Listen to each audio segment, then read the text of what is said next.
Hello students, welcome back to Siddhant scholar study point. I am Nandita Jain. इस video lecture में हम पढ़ेंगे इग्नू के एमकॉम का IBO 1 चैप्टर नंबर 2।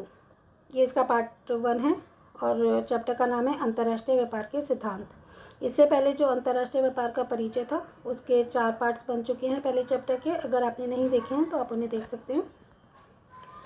तो इसमें हम पढ़ेंगे व्यापार का रिकॉर्ड एंड सिद्धांत। तो उससे पहले हम परिचय पढ़ लेते हैं थोड़ा सा, और ये मैं आपको नीरज की बुक से करा रही हूँ। इसमें हम सब कुछ पढ़ेंगे, परिचय भी और उसके क्वेश्चन आंसर भी। तो सन 1991 के पश्चात अंतर्राष्ट्रीय व्यापार भारतीय अर्थव्यवस्था हेतु एक महत्वपूर्ण तथा विवादास्पद मामला बन गया था। सन 1991 में प्रस्तुत किए गए संघीय बजट में उद्योग तथा व्यापार से संबंधित अनेक आर्थिक सुधार लागू किए गए थे, जिससे भारतीय अर्थव्यवस्था आर्थिक मुक्ति के युग में प्रवेश कर गई थी। ये सुधार मुख्य बातों को ध्यान में रखकर बनाए गए थे, जो कि निम्नलिखित है। तो 1991 में क्या हुआ था? उस समय हमारे देश में LPG को अडॉप्ट किया गया था। LPG मतलब लिबरलाइजेशन, प्राइवेटलाइजेशन और ग्लोबलाइजेशन। ठीक है, उदारीकरण और निजीकरण और वैश्वीकरण। तो इसमें क्या था कि सबसे पहले हमने उदारीकरण की नीति अपनाई, जिसमें कि कुछ प्रतिबंध थे उन्हें हटा दिए गए। जो निजीकरण था उसमें जो सरकारी कंपनियां थी उनको थोड़ा सा उनका निजीकरण किया गया, निजी हाथों में सौंपा गया। और तीसरा था हमारी जो वैश्वीकरण है। तो पहले हमारी बंद अर्थव्यवस्था हुआ करती थी, हम सिर्फ अपने देश में ही बिजनेस करते थे। उसके बाद हम पूरे विश्व के साथ बिजनेस करने लगे। तो ये थी LPG, जिसको 1991 में अडॉप्ट किया गया था। तो इसमें क्या मुख्य बातें थी, क्या सुधार किए गए? पहली बात तो वस्तुओं तथा सेवाओं के आयात निर्यात पर से प्रतिबंध हटा लिए गए। जो भी रिस्ट्रिक्शंस लगाई हुई थी कि आयात निर्यात पे ना, ये होता था कि कुछ चीज़ों को ही आयात निर्यात किया जाएगा, उनको हटा लिया गया। जो बहुत इंपॉर्टेंट चीज़ थी जैसे तंबाकू या रक्षा संबंधी गन वगैरह थी, बस उन पर ही कुछ ऐसी चीज़ें थी जिन पर आयात निर्यात पर प्रतिबंध था, उसके लिए लाइसेंस लेना पड़ता था। अदरवाइज़ कुछ प्रतिबंध थे वो हटा लिए गए। बी है इसका रुपये को परिवर्तनीय बनाकर एक बंद और अंतरापेक्षी अर्थव्यवस्था को खुली हुई और बहिपेक्षी अर्थव्यवस्था में बदलने के लिए किए गए सुधार। तो जैसे भी हमने कहा कि बंद अर्थव्यवस्था थी, हम अपने देश में बिजनेस करते थे, उसको हमने खुली अर्थव्यवस्था में बना लिया, कन्वर्ट कर लिया। सी है आज आने वाले समय में भारत का विदेशी व्यापार तथा औद्योगिक उत्पादन मुख्य रूप से बढ़ा है। आर्थिक नीति हेतु संभावित रूप से आज उदारवादी दृष्टिकोण को महत्व दिया गया तथा सुधार किए गए। उदारवादी दृष्टिकोण यानी कि हमने कुछ प्रतिबंधों को हटा लिया और उदारतापूर्वक बिजनेस करना शुरू कर दिया। डी पार्ट है इसका अंतर्राष्ट्रीय व्यापार तथा निवेश को बढ़ावा दिया गया। इसलिए इस नवीन आर्थिक परिवेश में अत्यधिक महत्वपूर्ण बात यह है कि अंतर्राष्ट्रीय व्यापार की संकल्पनाओं तथा मूल सिद्धांतों के विषय में जानकारी प्राप्त की जाए। तो इस अध्याय में हम समग्र और तुलनात्मक लाभ की संकल्पना, व्यापार में से लाभ, व्यापार की शर्तें तथा अंतर्राष्ट्रीय व्यापार के विभिन्न सिद्धांतों के बारे में चर्चा करेंगे।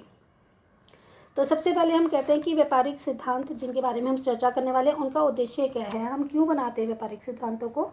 तो व्यापारिक सिद्धांतों के उद्देश्य मुख्यतः दो देशों के बीच में होने वाले व्यापार के स्वरूप की व्याख्या करना है। यहाँ पर व्यापार शब्द के स्वरूप के विषय में यदि चर्चा की जाए तो व्यापार का स्वरूप दो देशों के मध्य होने वाले आयात और निर्यात की दशाओं को बताता है कि आयात और निर्यात की दशाएं क्या होंगी, क्या रूल्स और रेगुलेशंस अप्लाई होंगे।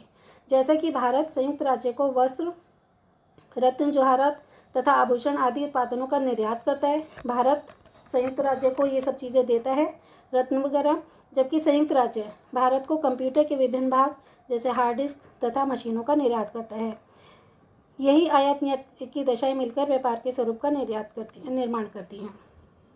अंतर्राष्ट्रीय व्यापार का सिद्धांत इस बात की व्याख्या करता है कि यह स्वरूप किस प्रकार से निर्मित होगा तथा साथ ही साथ यह उन कारकों को भी बताता है जिसके कारण इन स्वरूपों का निर्माण होता है। दो देशों के मध्य व्यापार सिर्फ वस्तुओं का ही नहीं होता वरन सेवाओं का भी होता है। तो जैसे संयुक्त राज्य के द्वारा भारतीय नागरिकों को, भारतीय आयातकों को, निर्यातकों को बैंक तथा बीमा आदि की सुविधाएं प्रदान करना। तो जब हम किसी चीज़ का आयात निर्यात करते हैं और वो कोई वस्तु ना होकर सेवा होती है तो उसको हम कह सकते हैं कि सेवाओं का भी आयात निर्यात होता है। इसमें कोई एक सर्विस प्रोवाइड कराई जाती है, अतः यही सुविधाएं ही सेवाओं का निर्यात कहलाती हैं। तो व्यापारिक सिद्धांत का दूसरा उद्देश्य है कि यह विशेषज्ञता के स्वरूप की व्याख्या करता है। विशेषज्ञता का अर्थ होता है कि किस देश में किस प्रकार के तत्व की प्रचुरता पाई जाती है तथा किस देश से क्या आयात करवाएं तथा वहाँ क्या निर्यात करें। तो जिस देश में जो चीज़ ज़्यादा होती है, जो रिसोर्सेज ज़्यादा होते हैं, जिसकी प्रचुरता पाई जाती है, तो वहाँ से उस चीज़ का निर्यात किया जाए, और जहाँ पर अपने देश में जो चीज़ कमी होती है वहाँ वो देश उस चीज़ का आयात कर लेता है। जो अपने पास नहीं है उसका आयात कर लो, और जो चीज़ अपने पास ज़्यादा हो उसका निर्यात कर लो। व्यापारिक सिद्धांत का तीसरा उद्देश्य यह बताना है कि अंतर्राष्ट्रीय व्यापार इसे करने वाले देशों हेतु किस प्रकार लाभदायक है। जो देश किसी दूसरे देश के साथ कारोबार नहीं करता तथा स्वनिर्भरता की अवस्था में होता है, व्यापारिक सिद्धांत ये कहता है कि किसी भी स्थिति में व्यापार करना हमेशा स्वनिर्भरता से अच्छा होता है, परंतु किसी देश का व्यापार का स्तर क्या हो, क्या उसे सीमा, कर, प्रशुल्क, कोटा या करों के माध्यम से आयात निर्यात की मात्रा को प्रतिबंधित करना चाहिए। तो वैसे तो एक बार को लगता है कि अगर हम सेल्फ इंडिपेंडेंट है, स्वनिर्भर है, तो अच्छी बात है, लेकिन कोई जैसे एक व्यक्ति में सारी क्वालिटी नहीं होती, तो इसी प्रकार एक देश में भी सारे फैक्टर्स जो हमारे रिसोर्सेज हैं भरपूर मात्रा में नहीं होते।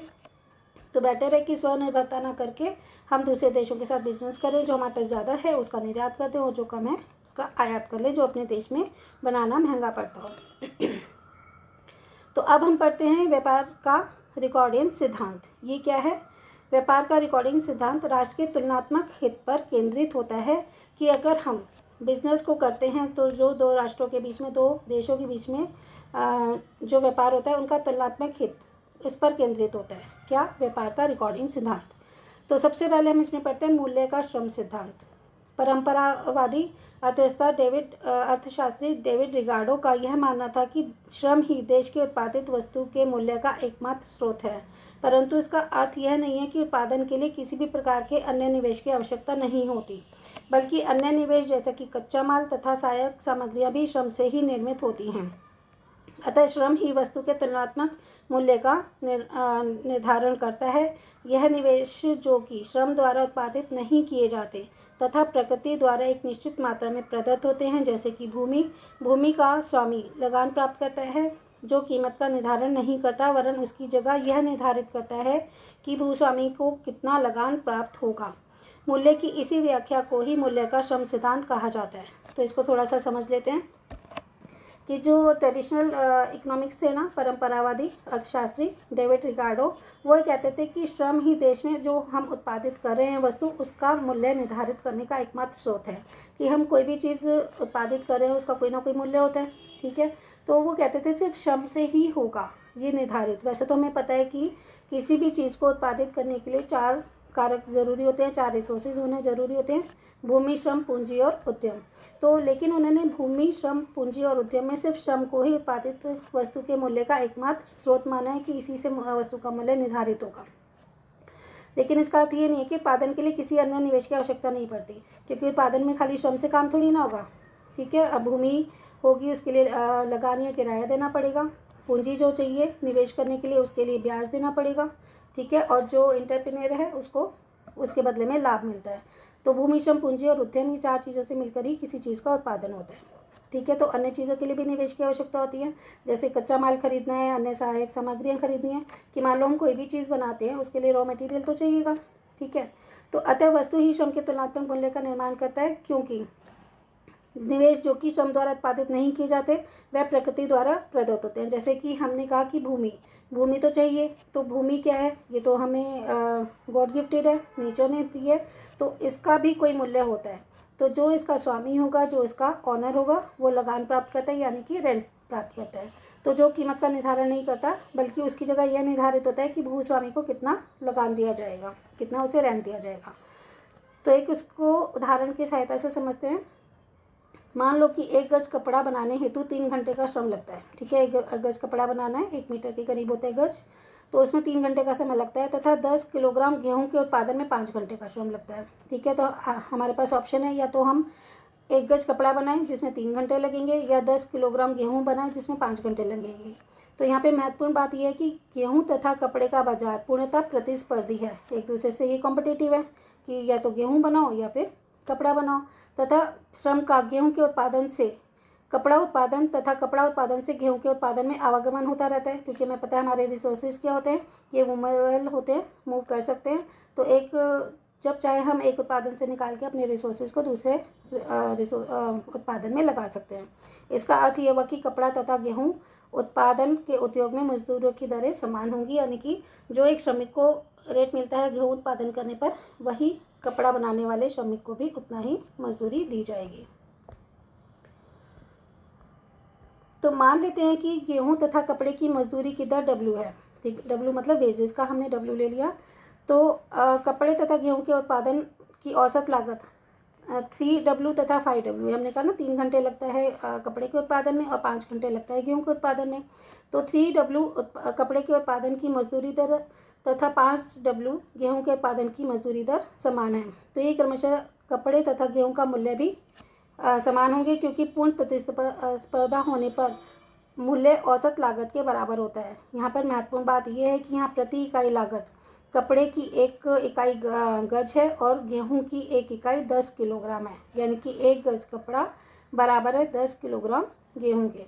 इस प्रकार कपड़े का तुलनात्मक मूल्य गेहूं के संदर्भ में 3W/5W अर्थात 3:5 के अनुपात में होगा।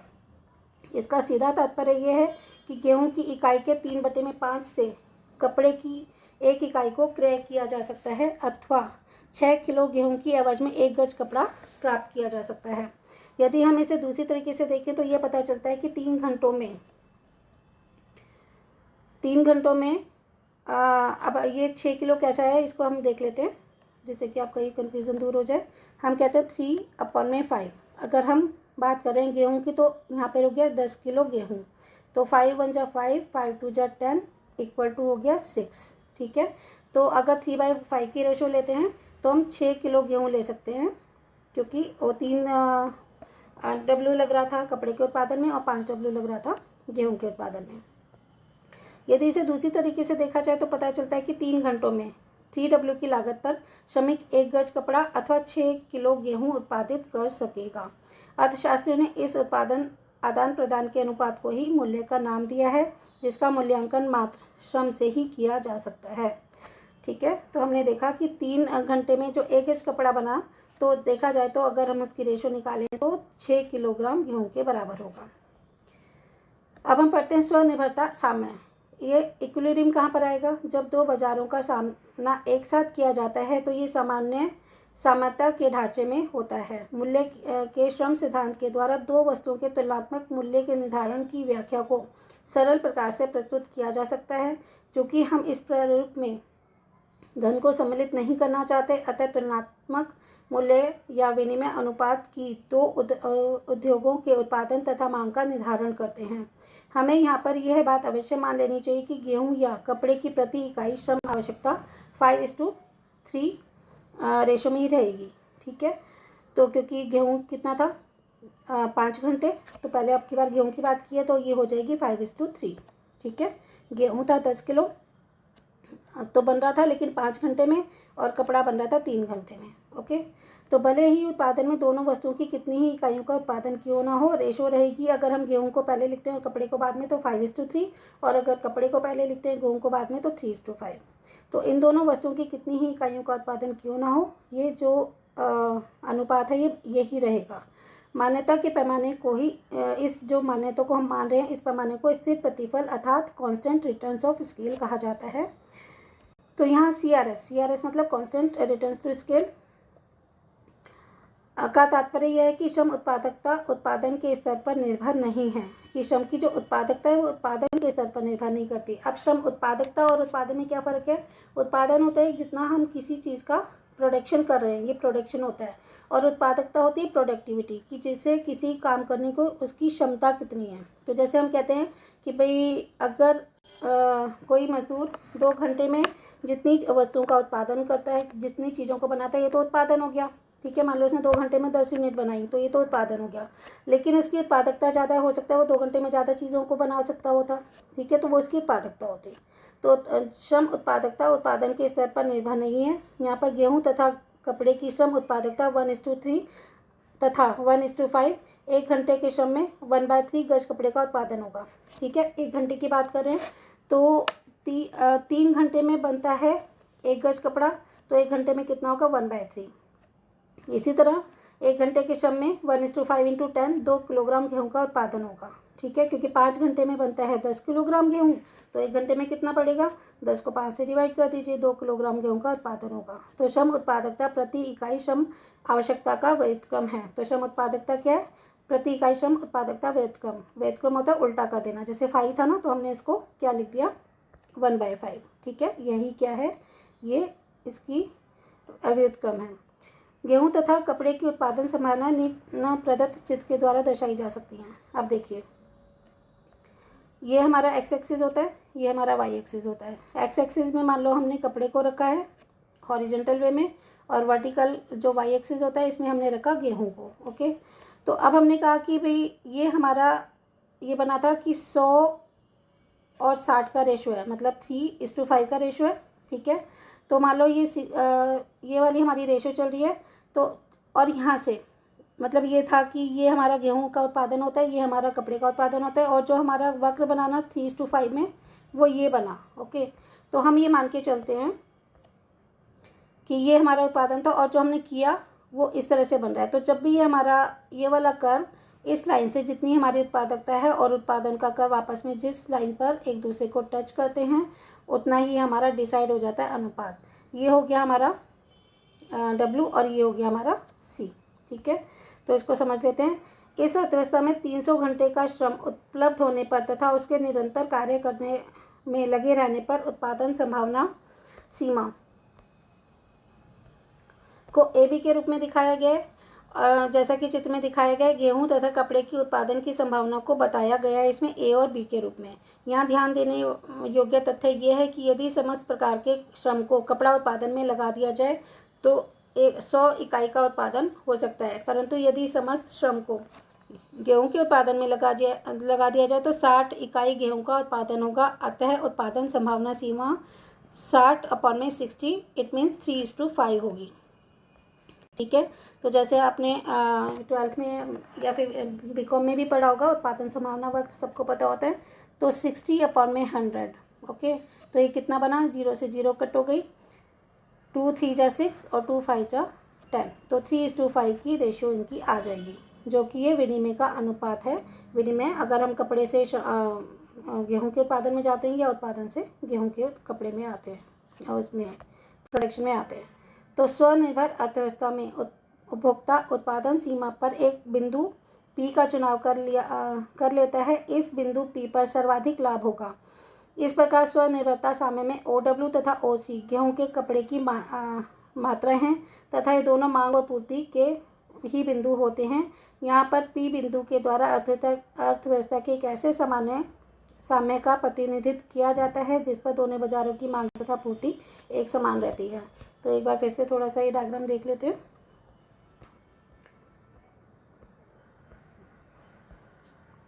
देखिए, तो ये तो था हमारा, एक सेकेंड,